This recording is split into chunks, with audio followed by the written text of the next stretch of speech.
Olá, alunos do oitavo ano.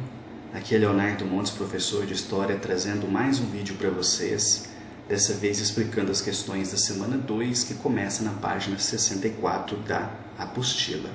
Nossa unidade temática, os processos de independência nas Américas e o nosso tema específico, a crise no sistema colonial português. Então, como sempre, há um texto, vocês devem ler esse texto, e ele possui um resumo de tudo aquilo que é necessário para resolver as questões. Portanto, se vocês lerem esse texto, vocês vão conseguir resolver com tranquilidade. E vejam só, esse é um texto que fala da crise do sistema colonial português.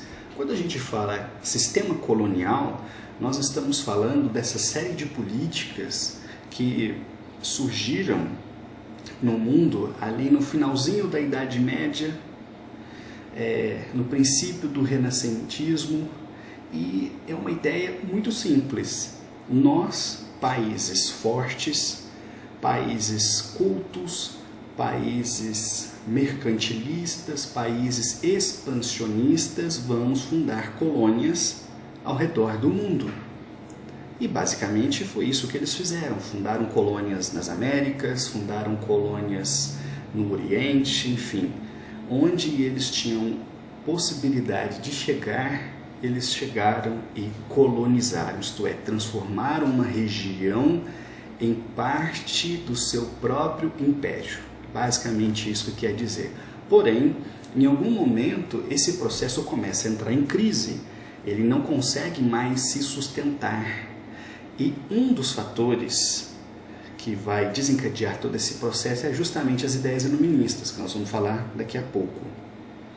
O que importa saber aqui desse texto é que durante muito tempo Portugal teve um domínio muito grande, político, econômico, comercial, mas com o fortalecimento de outros países como a Espanha, como a Holanda e a própria Inglaterra, os seus domínios ficaram meio que ameaçados. E todos esses fatores juntos vão enfraquecer esse sistema que Portugal tão bem administrava durante tanto tempo, e ela então começará a perder suas estruturas. Então é disso que o texto está falando, basta vocês lerem, ok? Vamos lá. Número 1. Com base no texto estudado e com auxílio do seu livro didático, responda: por que o iluminismo configurou uma ameaça tão importante ao regime colonial português? Vejam só, uma das ideias dos iluministas era a igualdade entre as pessoas. Vocês conseguem imaginar quanto isso é revolucionário? Porque em boa parte da história do mundo não se pensava dessa maneira.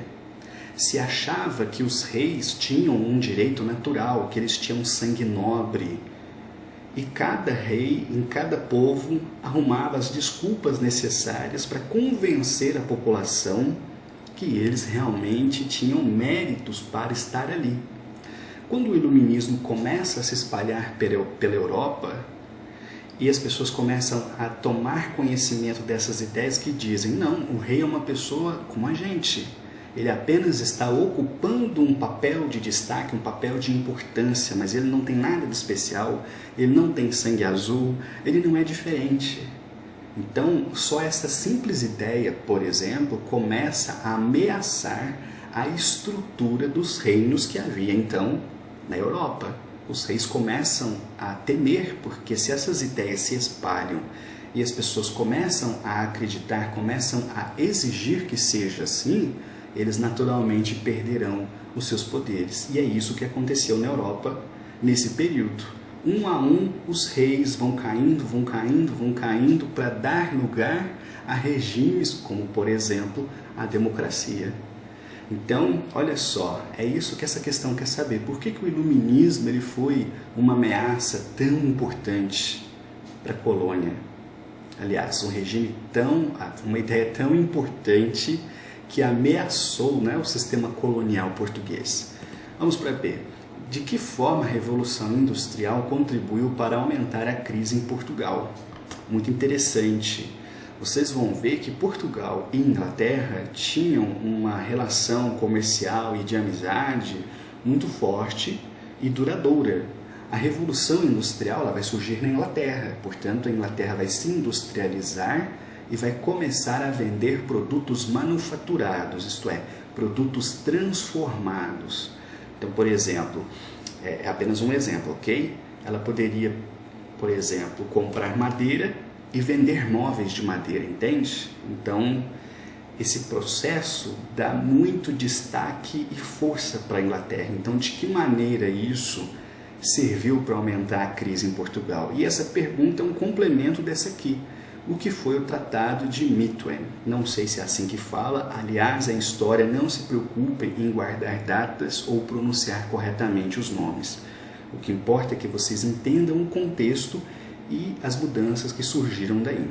Bom, esse tratado ele foi muito importante para a Inglaterra, deu a ela uma vantagem, mas não foi tão interessante assim para Portugal. Então, é um dos fatores que ajuda a agravar a crise. O texto está explicando o que é, então basta vocês lerem, ok? Vamos lá para D. Quem foi Marquês de Pombal? Marquês de Pombal é uma figura histórica importante, um português que veio para ajudar o rei a administrar a colônia, no caso o Brasil, que desempenhou um papel muito importante a ponto de deixar seu nome na história. Aqui no texto está explicando sobre ele. Se vocês quiserem saber mais, é só jogar no Google, que isso acha fácil, porque é um personagem marcante. E por fim, porque Pombal favoreceu o aumento do fluxo de escravizados no Brasil. Então, uma das coisas que vocês vão observar na administração do Marquês de Pombal é que ele resolveu por fim a escravização indígena. Não estava dando muito certo e havia um outro recurso muito mais barato, muito mais fácil de se obter, que era o quê? A escravização dos negros. Esse comércio estava em expansão, então eles deixam os índios um pouco de lado e vão focar a sua atenção nos negros. Então é sobre isso que você deve falar. É sobre isso que essa questão quer saber, ok? Essas foram as questões dessa semana. Tá tranquilo de resolver, mas qualquer dúvida, qualquer dificuldade me chama. Eu tô aqui para ajudá-los. Um abraço e até a próxima.